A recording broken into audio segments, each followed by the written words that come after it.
Hello and welcome to the Rams Talk podcast. It's currently the midweek episode. We're in between that Millwall defeat and looking towards that Middlesbrough game on Saturday.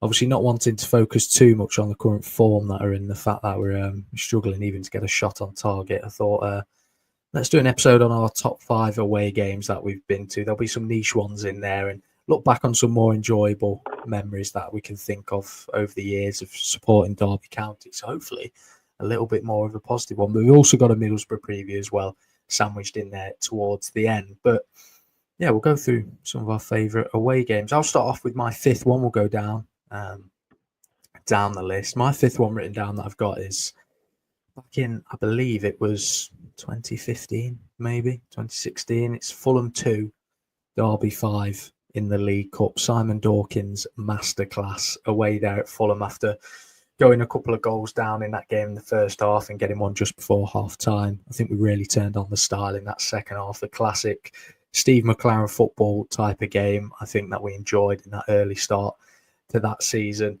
I just look back on it in such good memories. I think it was a night game as well. There was a lot of Derby fans who'd went considering it was a night game as well.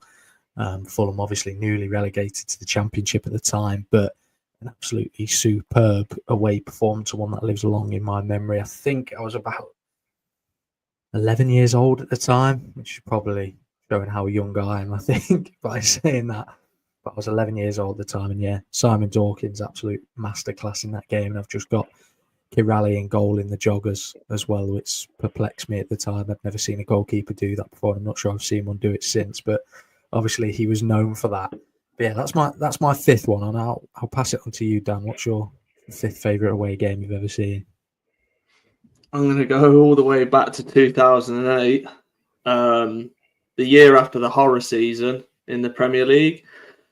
I thought of an interesting little thing. That year in the Premier League and this year was the two years in a row we had the same kit, but in a first, away, and third, but in 3 different colours. And the reason I remembered this game was because of the slime green kit that we wore, and Tito Villa and Martin Albrechtsen scored in a 2-0 win.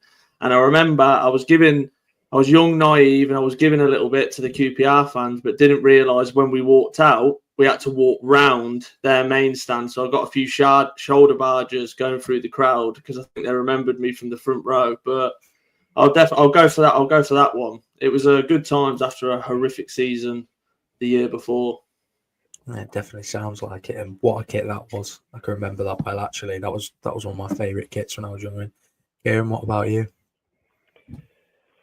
So, yeah, I went on the top 5 logic with this one, and I've always struggled with this one, but I'm gonna put it in anyway in 5th place, because I actually thought it was an absolutely dire game.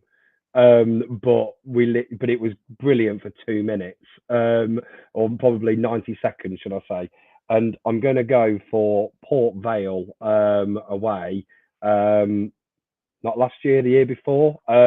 So obviously under our hero Paul Warne, but an absolutely dire night on a even worse pitch. In lovely a lovely day out, a lovely evening game at Port Vale, and obviously it wasn't great to watch. I think we were also, I'm trying to remember now whether we were in the middle of a really good run or whether that was kind of what was coming to the end of a really good run. But obviously wasn't a great game, but we were 1-0 down, and then obviously 2 goals in the space of about a minute, if that, to turn it around and win 2-1 with Mendes Lang and David McGoldrick. The notable mention in that game as well that everybody always forgets, the massive contribution that he made in his Derby career was Tony Springett. How we kept that ball in play. For Dobbin to be able to go wide. I was going to say it myself. A great cameo. Yeah, it never did anything out. We got injured, didn't he, to be fair to him, not long after that. But so the Tony Springett memory is the reason why it's my 5th favourite. No, just the absolute epic scenes, really. I think whenever you have a moment like that where a game just flips on its head in a minute and you're in the middle of it, that euphoria just takes you over. So not a great game or day, because obviously it was a Wednesday night or Tuesday night at Port Vale, but that memory of flipping it round as quickly as that is why I put it in as 5th place. I think you're right there, and I remember at the time it was like when Dobbin come on. I think he missed a sitter, and I think that was the story of his Derby time. I think just missing sitters, and then he comes on and puts in a superb performance down the wing with, I believe he got the 2 assists, I think, in that game or something along those lines. I think he hit the bar at the end as well. Yeah. I think he hit the bar at the end as well to make it, which would have made it obviously 3-1. But so Didsy got the goal first one, didn't he? And I seem to remember him giving it a little bit to the centre back who was on the floor, because I think they had a bit of a tussle during the game. Yeah, it was a good one. So that's my 5th place one. No, you've stolen one off me there, so I'm now going to have to switch mine around as we talk. Apologies. No, it was a very good night, that one. I think at the time, you're right. I think we're sort of in the middle of that run, if I believe I'm right in saying. I think it was one of them games where I thought at the time, we'll look back on that come the end of the season. What a valuable 3 points. But unfortunately, it just didn't quite push us over the line come the end of the season. I'll go with my fourth pick now. I'm going to go with Blackpool 0, Derby County 2. That I believe it's the final away game under Rooney. In the Championship. Obviously, I think we were already relegated at the time. I'm not sure if we'd actually won away from home up until that game. Not entirely sure. I feel like at the time... Stoke, haven't we? Stoke, yes, that was it. Adam Richards. Yeah, we had won a few before that. But just great scene. So many Derby County fans. I believe it was Bank Holiday weekend as well, or something along those lines. And I remember just the whole of Derby seemed to have converged upon Blackpool for a 3-day weekend. And yeah, superb, really good memories of what was a season full of highs and lows, and for that away game to be like that was superb. I think Eberway getting his first goal in the first and only goal in the Derby County shirt, if I remember right, tapping it in over the line after a scrap in the middle, I think, and then Erin Cashin scoring that header as well. Such a superb header for a player who had a really good breakthrough season that year, and the atmosphere was brilliant. And I think, it just probably encapsulated how at the time the fans, the players were all pushing in the same direction, and the atmosphere was great. And the game lived up to it. Kelly Roos saving a penalty as well. I forgot about that. Probably one he actually played quite well in that game. Probably one of his best performances in a Derby shirt, I think. But no, a superb away day for me, that one. I remember it was great weather too. But I'll pass that on to you, Dan. What's your fourth? I'm going to swap 2 and 4 because I think one of you are going to steal it, and I didn't bring it back up. So I think this is quite an easy one. West Brom away under Lampard. We won 4-1. It's the best performance I've ever seen a Derby team putting away from home. 4 different goal scorers, 4 different types of goals, 4 nice goals in their own respect. Just a really complete performance. I think it started off, I think it was a mistake and Marriott rounded the keeper. Then Lawrence cutting in off the left-hand side. And then the second half, Wilson edge of the box, dropped the shoulder, just placement in the corner. And I think Scott Malone finished that off. And I rated Scott Malone a lot at Derby. I think he's one of them guys who could fit into any championship team and put a performance in. It was just the occasional clanger sort of let him down. But yeah, that's an obvious one. I think anyone who's been watching Derby away from home in the last sort of, say, 7-8 years remembers that one. That was the best performance of that season for me, bar the second leg against Leeds, and definitely the best away performance that I've seen Derby put in complete all round. Yeah, I think you're right there. I think it sticks in my memory, that Wilson goal. Just absolutely arrowed into the bottom corner, just pure class from Wilson. Marriott sold the run, which took the defender. It was a lovely finish. It was superb, yeah. Really good one, that mention, actually, yeah. I've got another one in there from West Brom, but not from that one. But I'll pass it on to Kieran now. Yeah, I also with that one of my favourite chants actually at West Brom was "Bring on the boiler" when they had a mascot that was a boiler walking around. So, which was quite amusing. I think he's still knocking about, Kieran. So my fourth place choice is Man United away in the EFL Cup under Lampard.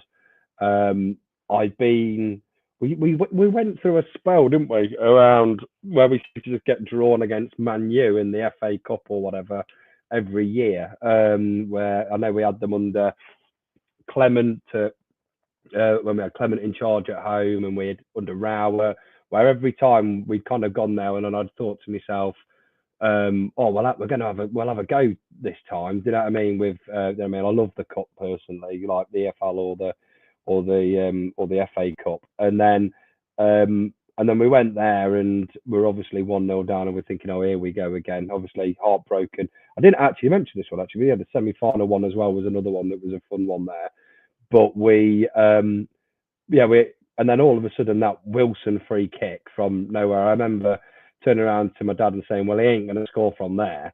And obviously, just as he did throughout that season, just firing free kicks into every other corner, wherever it was. And then obviously Marriott coming on and nicking that goal as well. And obviously we thought then we'd beaten them. We also had I think that was probably one of our first experiences of VAR as well, where we got to celebrate a goal twice. Obviously the fear of it being taken off us, and then obviously thinking we was there, and then that general heartbreak that we always have as a Derby fan of we think we're going to do it, but no, Fellaini pops up and makes it 2-2, and we can all see what it's going to happen. It's penalty shootouts. And then when Richard Keogh's walking up to take a penalty, I'm thinking, oh no, here we go. And because everybody with Keogh always being the whipping boy. But now obviously we managed to win that penalty shootout. And there's always I always quite enjoyed the video. I don't know if you've ever seen it before of what's his name? Goldsmith, is it? Or whatever it is, the Man United fan chap, Mark Goldbridge, where he's talking about Phil Evans going, the pink boots. Phil Jones, sorry, going, it's the pink boots, which always makes me laugh when I think back to that as well. So yeah, in fourth place for me, beating Man United on pens in the AFL Cup. And the other point that I'll just say on this as well, I also think it was the thing what Lampard got about being at Derby, which was about the togetherness, and it was that image which you'll always see of getting all the players walking over to the away fans, starting the bounce, whether you like the bounce or whether you don't like the bounce. It was that togetherness of what we were, that was one of my favourite ones as well. Yeah, I think on that last point as well, you're dead right. I think especially in the cup, Lampard could always get us going against a Premiership team, which I think was something for years. It almost evaded us a little bit, us being quite decent in the cup. I know obviously we're only a Championship side, but even then when we went to Chelsea in the next game, I think we would have almost had them had we not put the ball in the back of the net. Well, our own net a couple of times, and even Southampton as well. Well, we beat more Premier League teams in that season in the cup than we did in the whole season that we were in the Prem for, didn't we? So, and Tomori was paid off in that Chelsea game as well. That's a weird one. Seeing a player on loan playing against. Yeah, his parent. Yeah, it was Mount. Yeah, one that you don't see too often, isn't it? And yeah, we had some good away games that year under Lampard, I think, especially in the cup. I listed when I prepared for this, which not surprise you, I did some preparation. I listed 6 games from that season, and there was no other season that came close to 6 away games. So yeah, it says a lot about that season. Yeah, I think there's a lot of good memories from that year, especially considering it was not out of the blue, but Lampard took us from that 6th place finish into quite an exciting season. I think a complete different style of play as well. And we're moving into the big ones now, the top 3. My third one's another one from West Brom, but it's from West Brom in the FA Cup 3rd round. Obviously, the moment of magic from Darren Bent and Tom Ince. Maybe a couple of minutes of magic. We pretty much got hammered the whole game, if I'm being completely honest. I think the first time I'd seen us beat a Premiership team, actually, I was a bit too young for any of the games that we played in the Cup previously when we beat a Premiership team. But I think at the time, I didn't quite see us as being on that level as another Premiership team. I know we were at the top end of the Championship for about 3 years, but I never really expected it. And then when we finally did it, it was just a complete change in my view of how the team could play. And yeah, I remember the game well. We were on the back foot for quite a lot of it, a lot of pressure being soaked up, and then Darren Bent just pulls a worldie out of nothing. And then Tom Ince just drops one right into the bottom corner of the goal. And brilliant atmosphere, classic FA Cup game, where it's backs against the wall for most of the game until a couple of moments of magic from a couple of minutes. And yeah, absolutely superb in the cup. And yeah, one of them wins that I think at the time probably galvanised the atmosphere as well, because I think obviously McLaren was back in for his next spell in charge. And yeah, a superb day against West Brom, and one that I remember quite fondly. But no, Dan, what's your third one there? I'm going to pick one from the same season that ended in a draw, but it was a game in which I'd seen probably the best strike from a derby player I've ever seen. It was a 1-1 draw away at Fulham. We wore a purple kit that sort of had white shoulders, and I remember Olsen own goal gave Fulham the lead. George Thorne 40-yard crossfield to Chrissy Martin with the most underrated assist you'll see, and Craig Bryson meeting the ball on the edge of the 18-yard box. I've never seen a derby player connect with a ball like it. Don't care if it ended a draw. Has to be there, because I have not seen a derby goal live since that compares to that. And it's from my favourite ever derby player for what he did for us. I've not seen a derby player stamp his authority on the club as much as what Craig Bryson did. So I'll go with that. Not too much to say. It was a draw. So I've not there's not really anything fancy about it. I remember that one. I think that one's probably quite iconic as well, that draw, because isn't that the one where Clement was sacked after it, even though we were about 4th in the league or 6th or something like that? And I was probably still out on the night out celebrating the volley.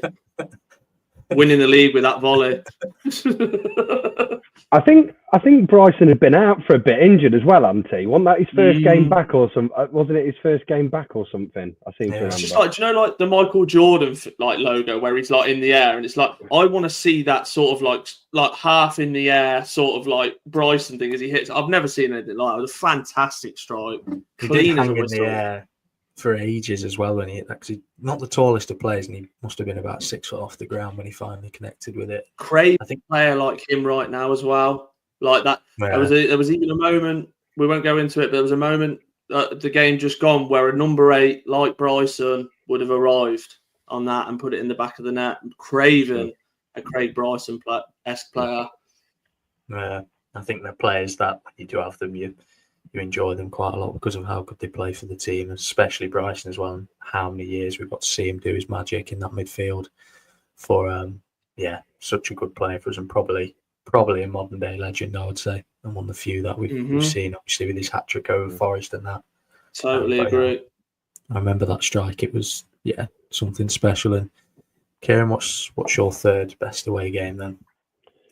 So my third is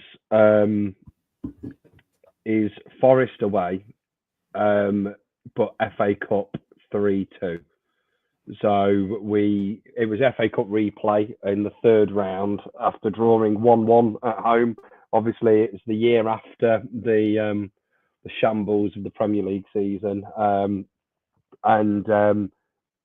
it was obviously Paul Jewell in charge. In fact, was it that year? Or it might have been the year after, actually. But it was Clough who was in charge, and I think that was the first visit that Clough had when we went to go into Forest. And obviously we were all very down at the time because we'd had the bad season in the Premier League, and then wasn't particularly great the year after in the Championship.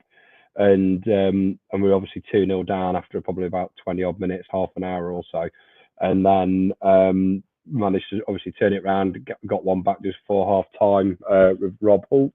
I can't remember who got the second now, but obviously I remember the Chrissy Commons winner late on. Paul Green, I believe.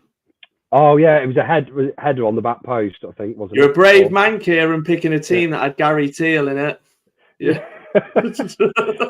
But But yeah, it was for me. Obviously, you're at your biggest rivals, but you're 2-0 down, and you turn it around and win 3-2. I don't think we'd won there for like donkeys as well.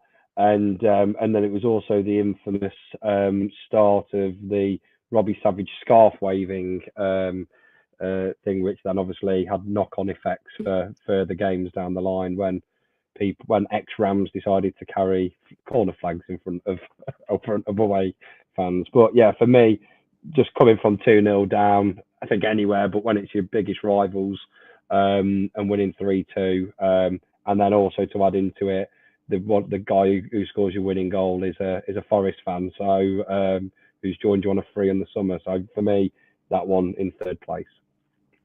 Yeah, great away game. I think I've replayed the highlights of that one over 100 times. I think probably in the past week, actually, just in the past week. But no, you got to do something to cheer yourself up.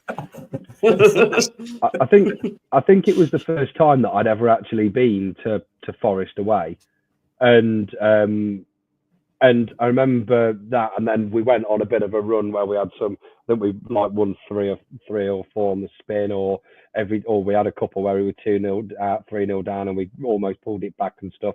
And I remember talking to my dad, thinking, I don't know what you're going on about. It's easy. This is going to Forest and getting results. Obviously, not seeing much of that now. I can't see much of that for a little while. But yeah, so yeah, that's for me in third place. Yeah, I think we'd much rather have them sort of wins at Forest in the most recent times we've been than some of the results we've seen at the City Ground in the last few meetings. But I'll move on to my second one now. Probably a bit of one out of the blue, considering on aggregate we actually lost this game. It's Hull away in the playoffs in 2016. The 2-0 win, 3-2 loss on aggregate, but it was quite a warm evening. I remember rushing after school to get there, and one of the performances that I still say to this day is probably the most passion I've seen from a Derby County team in terms of just the raw drive and determination to try and overturn a result, and probably the most stereotypical play for the badge type performance, in my opinion. I think after losing 3-0 in that first leg, I really did not want to make that trip to Hull, if I'm being honest. I thought we were all but out, but that Derby County team were like something else that evening. I don't think I'd seen it, that sort of passion to see from the players. We had Bryson in that team, Johnny Russell, Andy Wyman. I remember put the ball in the back of the net. I remember Bryson hitting one from about 35 yards and it whistling past the post, and I thought, this is going to be our night. You missed a sitter in that game. Your mate missed a bloody sitter. Yeah. We won't have no anti-Bryson talk here. And I think, that night the atmosphere was superb, and I think you could cut the tension straight down the middle. You could feel it in the ground from Hull fans, and I think we just started to rise. And disappointing, obviously, to get knocked out in a year where probably we should have gone up, all things considered, especially the teams within the playoffs and the good form we'd had against them. But no, that evening was something else, and considering we lost 3-0 in the first leg, walked away from that game with heads held high, I think, with the response that we'd had, especially considering, I think, some of the questions that I'd been asked of Wassell at the time in terms of his tactics and performances and that, considering that form at the end of the season. But no, I think the players did us proud that night, considering what I would say was actually quite a little bit of an unlucky 3-0 loss. We actually played quite well in that first leg. And if it wasn't for the breakaway goal, the 1-0, and then the deflection, and then that ending, I think, from a player who's gone on to be arguably the best left back in the world. Yeah, that's true. He also put the ball in the back of the net as well for us in that second leg, if I remember correctly. He did. Yeah. Harry Maguire was in that team as well, wasn't he? Yeah, some really good players when you look back on that whole team. But Tom Huddleston as well. Yeah, Livermore. Because we'd actually, I think in that season as well, over the 4 games, I think we beat them on aggregate something like, I think we beat them, well, not on aggregate, obviously, because it didn't work like that over the 4 league games as well, but we beat them away from home twice, 2-0, and we beat them at home 4-1, I think, and then obviously lost one game 3-0. So I think we'd done 8-4 over the or something like that over the 4 games. But typical Derby there. Yeah, Scoring that many goals against the team, but No, yeah, a superb game, and yeah, probably left that game in head held down. Like I said, they're probably one of the most passionate performances I've seen from a bunch of players in Derby County shirts. But that's my second one. And Dan, what's your second one? The second one could easily be first, but I'll just put it second. It's the game that's the closest to my heart because I'm from Coventry. So all my mates are Cov fans. It's always the biggest fixture of my season. It's 2006. It's under Billy Davis, and we beat them 2-1 at the Rico. John Stead turning, I believe, Elliot Ward on the edge of the box and firing into the top corner. Then the infamous Stern John equalising. And then Stevie Howard with a header, which I challenge anyone who doesn't remember it to go back. It absolutely 1,000% is better than Nelson's header this season. Absolutely 1,000%. Fantastic header. Gave us the 2-1 win in a season where we were experts at grinding out 1-goal wins. Experts. And that's that's that one for me. It's the manner in which we played. We weren't glamorous to look at, but you knew that we had an edge, and the team knew that we were never sort of gone. And Billy Davis was the type of manager who really we could probably do with now. He's that type of manager who would have brought that to it. But yeah, it's a game that's close to my heart. We'd just come off the back of a few absolute pastings off them as well, with the last game at Highfield Road 6-2, and then the first, I think it was not the first game at the Rico, but the first time we played them at the Rico, they beat us 6-1. So, I mean, I don't think you'll go back in history and find us getting beat by that amount of goals 2 times in a row by a side. So it was a sweet one that to get the win there with a fantastic goal from big Stevie Howard. Yeah, I'll have to rewatch that header. I've not seen that one personally. I'll go back. Definitely. Go back, enjoy. Settle down, get yourself a brew and enjoy. Can you also remember John Stead running through and the sprinklers going off in that game? Yeah, wow. Look, it's everything's just a blur. It was just a day where I wasn't going to get bullied the next day for once in Coventry. So, yeah, I'll take that any day of the week. Kieran, what's your second best away game then? So I'm going to stay at the City ground. Couldn't be bothered to move around. It was he's the 10 men. So obviously don't need to tell people too much stuff about that. I think most people can remember it. Thinking, oh, let's just keep it tight for first 5-10 minutes for a change, shall we today? But no. Let's concede a penalty and go down to 10 men after the first 10 minutes. And everybody is sat there at that point thinking, oh dear, we're in for a long day here. And especially when the penalty then goes in. But obviously, as we know, Steve McLaren in the opposite dugout at that point as well at Forest. And obviously everybody knows what came after that. So obviously Jamie Ward making friends as he often did.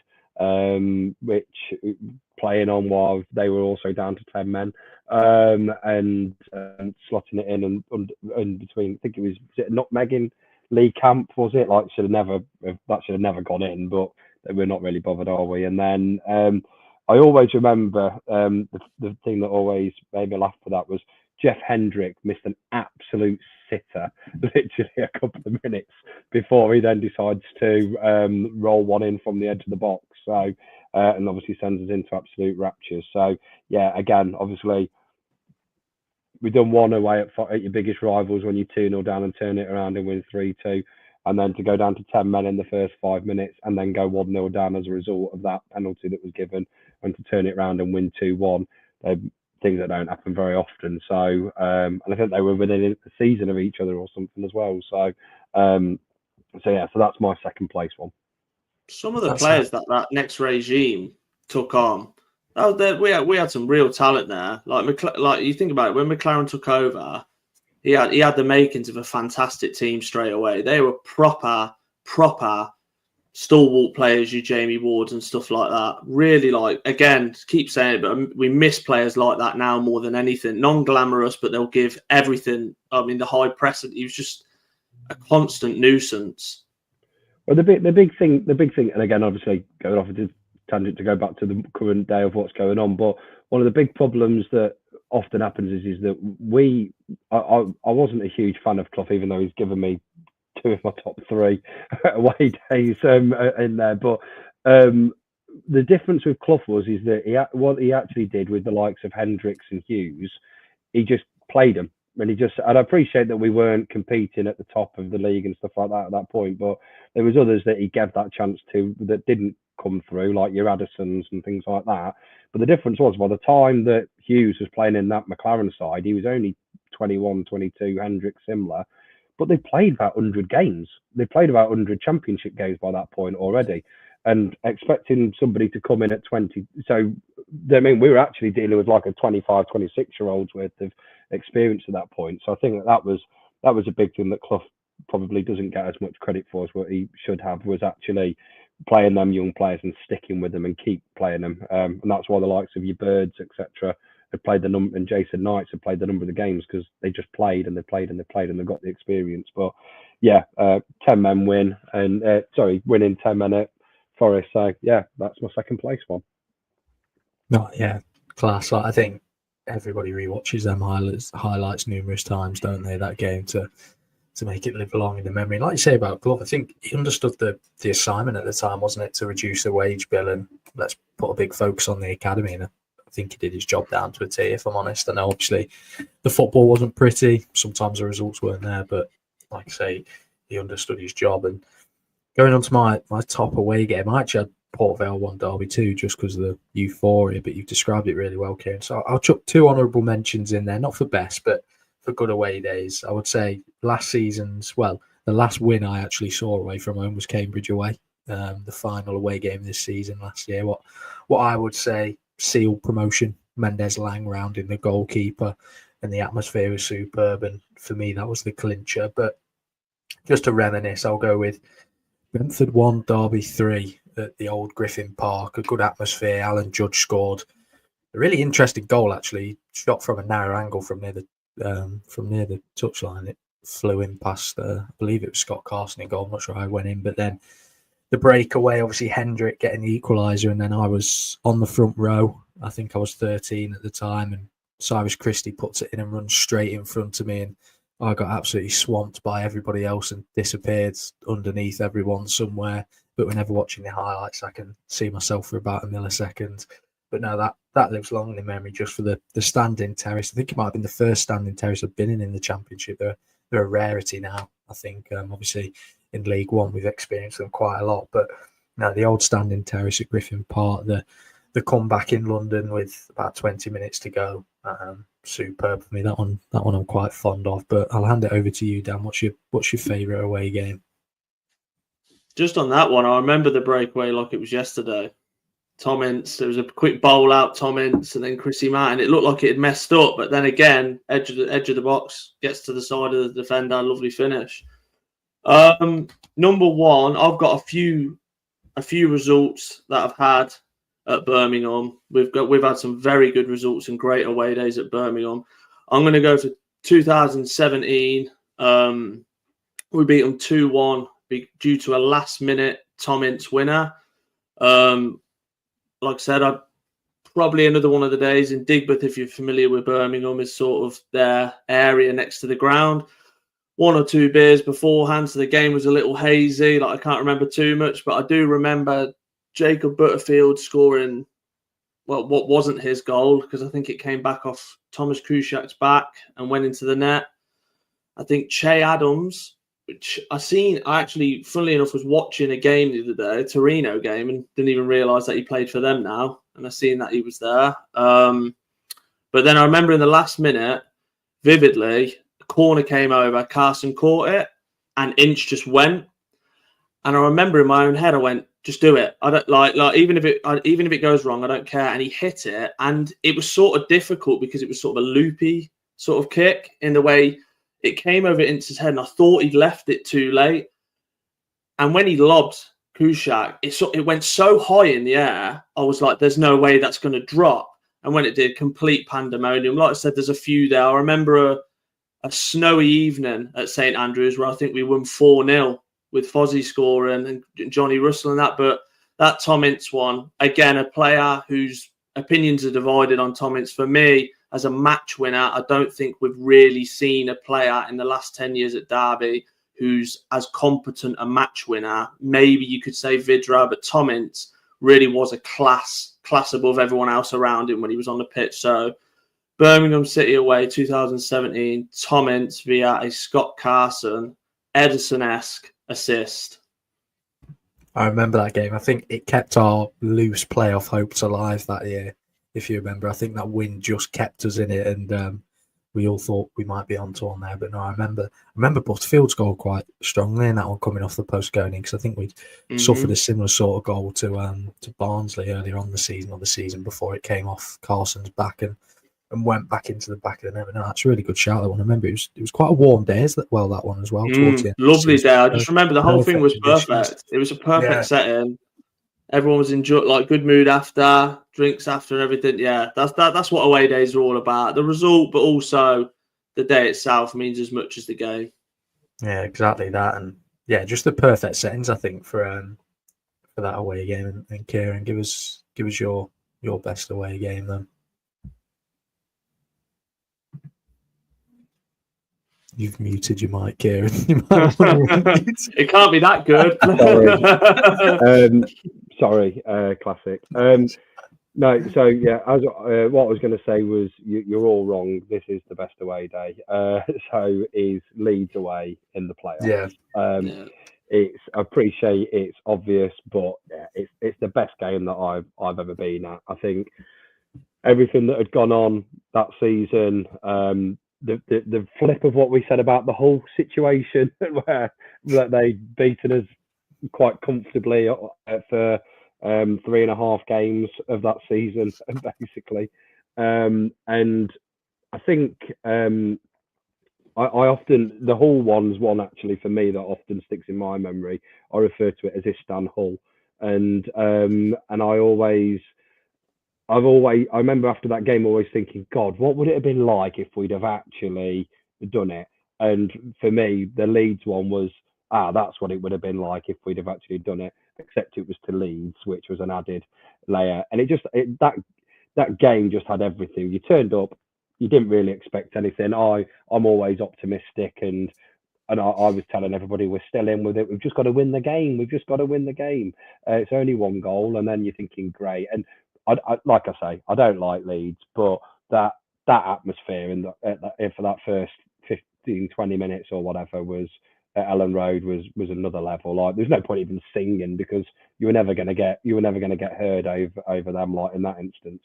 But then obviously, I'm not giving Lampard any credit for bringing Marriott on in that game, because it's not, you can't give him credit for Dwayne Holmes getting injured, and obviously we hit the post not long before that as well with Mason Bennett, and then Kassir, I think the keeper was called, who decided that he just wanted to spend the rest of the afternoon wandering around all the time. So obviously got caught out, got it back to level. There's always a very interesting scene on that Leeds documentary, the first one they did on Amazon Prime, where I think this Scott Malone, who there's a few expletives in there, but saying they've gone as they're going down the tunnel. And obviously, there's just so many memories for me in that game, and a couple of the ones that I'll just say on it before we go is, there's always a moment, and if you go back through and you see some of the vlogs and stuff that people put out, is one of the best moments I've ever experienced in a football stadium was that Mason Mount goal, because there is a moment where the whole of the ground goes silent, and it's just that one like millisecond where, as Mason Mount's fallen to the floor and he's about to scoop it over, there's just the whole of the stadium just goes silent, followed by then the away end absolutely erupting, and then obviously going in front with the Harry Wilson penalty, thinking, bloody hell, we've done it. Classic Derby again, then concede, it's back on.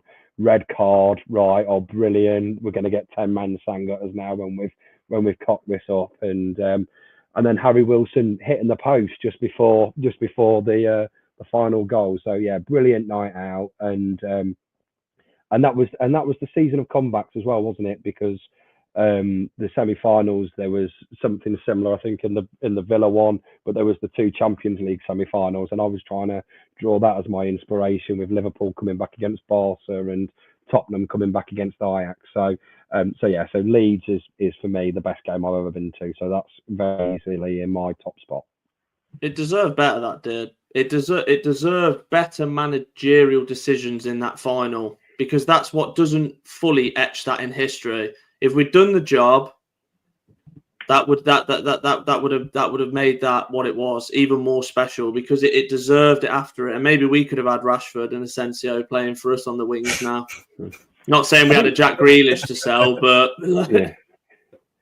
I think for me though, that a lot of the time you hear Leeds fans going, well, it didn't matter because you didn't go up anyway. But I remember being in that away end, celebrating at the final whistle, and then all of a sudden hearing the chants of "Que sera, sera, we're going to Wembley," and thinking to yourself, oh bloody hell, yeah, we're going to Wembley. And actually, in that moment, it wasn't about that we were going into the playoff final. Like, it was after it, but that moment it was about, after everything that we'd had all year from Leeds fans and everything that had gone on, we turned it around and we'd won. And that for me was what it was all about, was that togetherness and thinking we've come. They were still giving him stick the other week when they played Coventry. My friends were telling me they were still giving him stick about it then. So clearly it rattles them a little bit more than they lay on.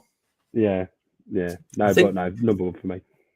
That is probably the best away game you could have ever experienced. And I think you're right there probably about it didn't do the final justice. And it's probably similar to that obviously probably the most famous playoff moment is that Deeney moment, but Watford never went on to win that playoff campaign. Oh, I can think of another playoff moment. We won't bring that one up. I don't think this one.